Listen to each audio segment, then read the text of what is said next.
was right, but I thought that's what may happen. I told you, DC, you're better off as a fighter. You win most of them. You know, you lose a couple here and there, but as a commentator, you lose them all. You lose every time. Then one guy had me apologizing next. What's going on? Oh, man. All right. So the next logical fight would be Ferguson fighting lightweight champ Conor McGregor to unify the belts. As we know, that's a lot easier said than done. TMZ Sports actually caught up with El Kukui to get his thoughts on a fight with the notorious Conor McGregor. This guy needs an ass whooping, man, in my hands. And there's nobody else in line, man, besides the guy. You need to unify the belts. You can't run away. If you want a money fight versus Nate, just set it down and walk away. But I guarantee you, he's an athlete. He's going to take it right to the heart because he doesn't like being called a paper champ. And that paper champ is all paper, man. He talked his way to the title. He's talked his way into a whole lot. I'm a mental warfare kind of guy. He's good at this. So when you put those kind of things in together, my high IQ and my fight IQ is way too much for this guy. I'm way too much for him. And I saved a lot of my A+ material for that bastard. He's yellow.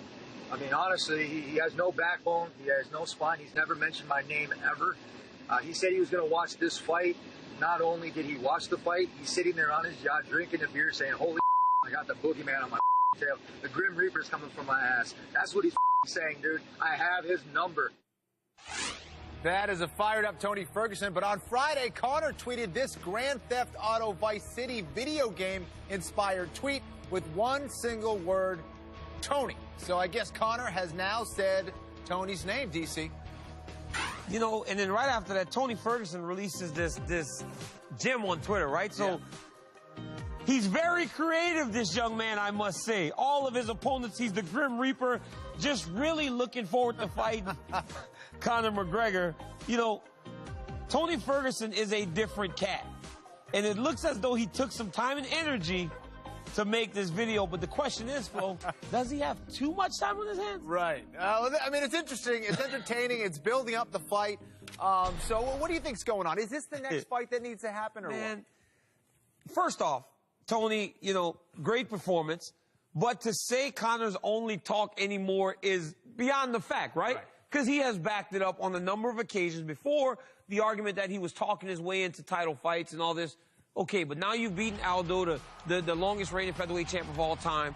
You went up to 155 and knocked Eddie Alvarez out in 2 rounds and became a 2-division champion. So it's not all talk anymore. Right. I believe now the fight will happen. I was wrong when I said it was going to be Diaz-McGregor.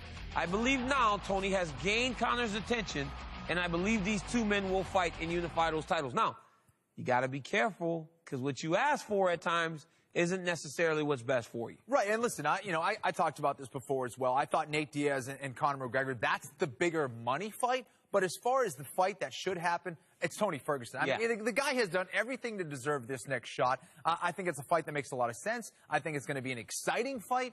And I think for Conor, I think maybe to appease the fans a little bit, he needs to go out there and beat the guy who's done everything in that division. No one has done more than Tony Ferguson as of right now. He goes out and beats someone like Tony Ferguson, and he kind of quiets everybody up. You know, at first I was saying there's no way Conor fights Tony. It's too dangerous. Right. But I think he may have seen something in that fight, and he's like, okay, I'll do it now. There's a knockout out there for me. But I think there are going to have to be strategic adjustments on both sides for these guys to be successful, because Conor can't get taken down over and over again, and Tony can't take left hands as he took right hands from Kevin Lee. Sure. Well, to complicate matters even further, retired boxer and one-time Conor training partner Paulie Malignaggi chimed in on Twitter. On Thursday, he said, it happens if he wants it. I've spoken to my team like Mayweather. I am with Al Heyman.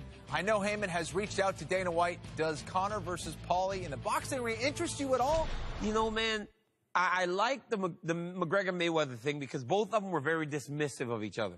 They both act as though they didn't need the other to make all the money. Right. Paulie is just, he's pursuing it too much. He almost seems like he wants it too bad, and Conor's not even responding. So because of that, because of Conor being dismissive and being like, this is beneath me, and Paulie kind of almost chasing him, it makes it not as interesting, man. Right. Oh, I'm with you, man. I don't need to see the fight. In fact, I don't want to see Conor box at all. That's not what he does. I thought it was exciting. It was very interesting when he was going against maybe the best boxer in history.